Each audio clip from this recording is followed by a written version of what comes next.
તો વિજયાદશમી નિમિત્તે Kheda police camp ખાતે શસ્ત્ર પૂજા યોજાઈ હતી, જ્યાં પરંપરાગત રીતે દર વર્ષે દશેરા ઉપર ખેડા પોલીસ હેડક્વાર્ટરમાં શસ્ત્ર પૂજનનો કાર્યક્રમ આયોજિત કરવામાં આવે છે। ત્યારે SP Vijay Patel, LCB PI, town PI અને અન્ય પોલીસ જવાનો પણ ઉપસ્થિત રહ્યા હતા।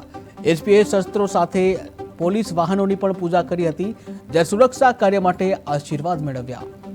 દશેરાનું પૂજન કરવામાં આવ્યું ખેડા હેડક્વાર્ટર। શું આપ આજે પરંપરાગત રીતે જે વિજયાદશમી વખતે જે દર વર્ષે આપણે હેડક્વાર્ટર ખાતે શસ્ત્રોનું અમારા જે જેટલા વાહનો છે એ પછી અમારા ફોર્સ અને અમારા ડોગ આ બધાનું પરંપરાગત રીતે એમનું પૂજન કરવામાં આવે છે।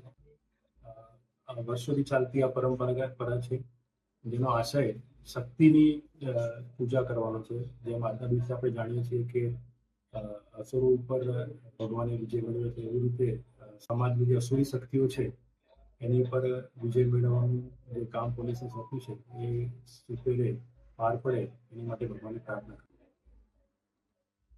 દશેરાનું પૂજન કરવામાં આવ્યું ખેડા હેડક્વાર્ટર। શું આપ આજે પરંપરાગત રીતે જે વિજયાદશમી વખતે જે દર વર્ષે આપણે હેડક્વાર્ટર ખાતે શસ્ત્રોનું અમારા જે જેટલા વાહનો છે એ પછી અમારા ફોર્સ અને અમારા ડોગ આ બધાનું પરંપરાગત રીતે એમનું પૂજન કરવામાં આવે છે।